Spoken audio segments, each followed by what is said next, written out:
presenter is our own parliamentarian and international lawyer on site. That is Bishop Francis Boyle. And his topic is the criminality of nuclear deterrence.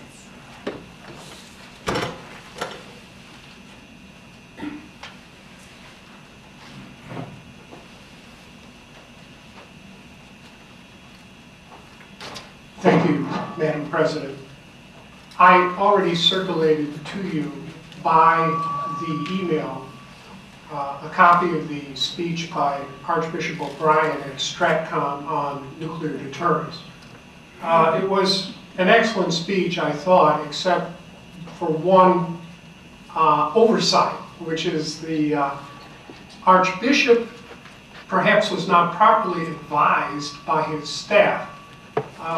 It is correct to state that in their original document on nuclear deterrence, back in the early 1980s, the Catholic bishops officially took the position that it was morally conditional.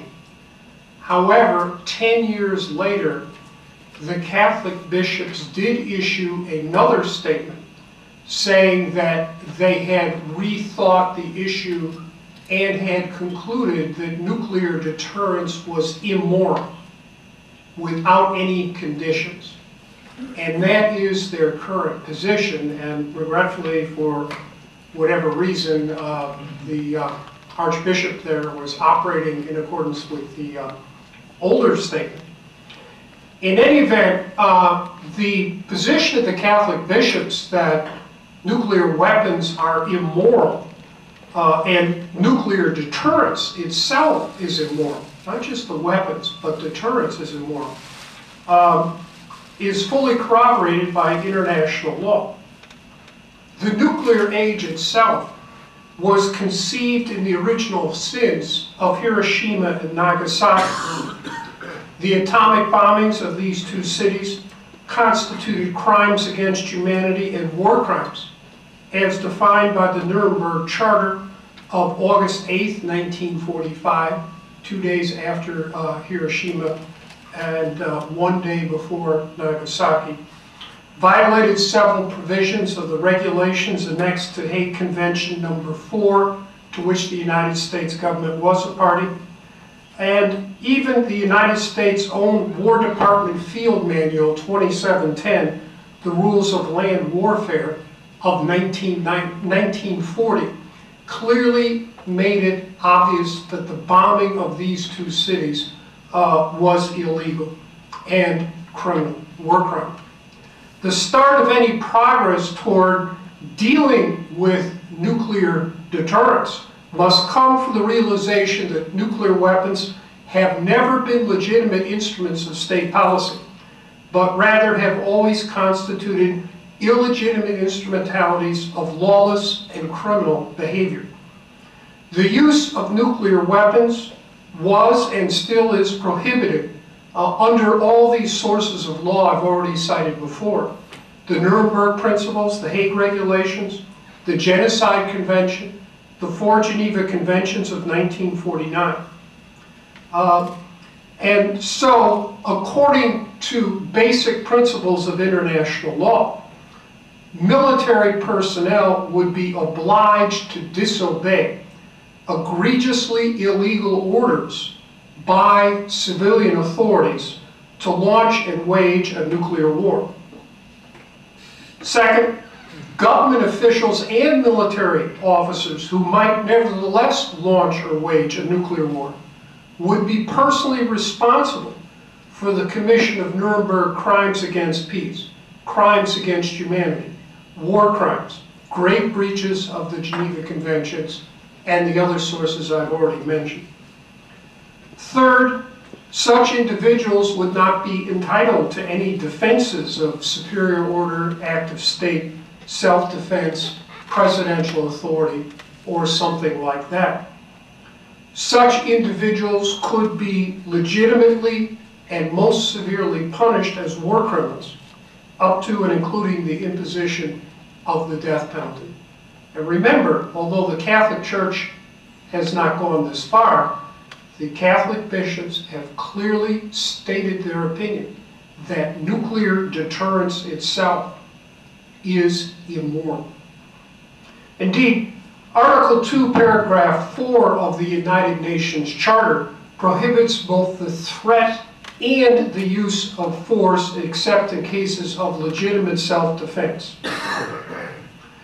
And in its opinion on the legality of the threat or use of nuclear weapons in 1996, the World Court did consider the arguments by the United States that you could threaten to use nuclear weapons but not use nuclear weapons, and that was all right. And the World Court rejected that argument put forth by the United States and all the other nuclear weapons powers, saying you cannot threaten to do that which is illegal in the first place. The threat to use nuclear weapons, nuclear deterrence, constitutes ongoing international criminal activity, planning, preparation, solicitation, and conspiracy to commit Nuremberg crimes against peace, crimes against humanity, war crimes, genocide, violations of the Geneva Conventions, the Hague Regulations, etc. And so here I think international law would fully agree with and support the Catholic bishops. The Catholic bishops have said nuclear deterrence is immoral, and I'm saying it is also criminal as well.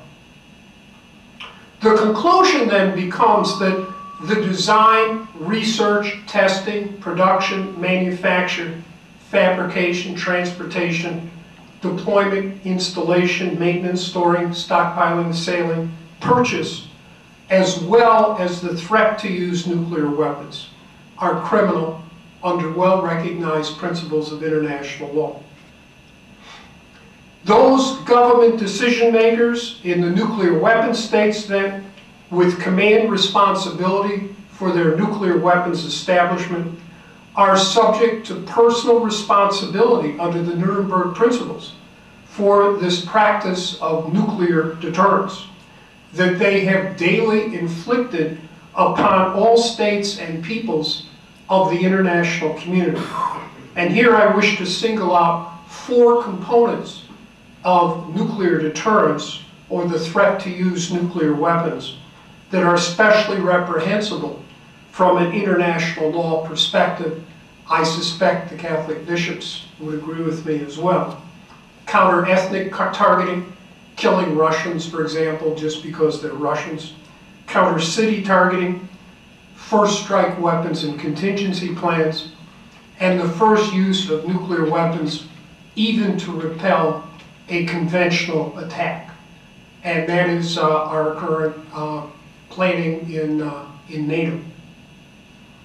Today's nuclear weapons establishment, as well as the entire system of nuclear deterrence, currently practiced by all 5 of the legally recognized nuclear weapon states, as well as the 4 de facto, are not simply illegal, not simply immoral, but also criminal under well-recognized principles of international law. So I'm agreeing with the Catholic bishops, they're immoral, and I'm going one step further and I'm saying they're also criminal. This idea of the criminality of nuclear deterrence, together with the bishop's statements that they're immoral, can be utilized to pierce through the ideology of nuclearism, to which many citizens in the nuclear weapon states have succumbed.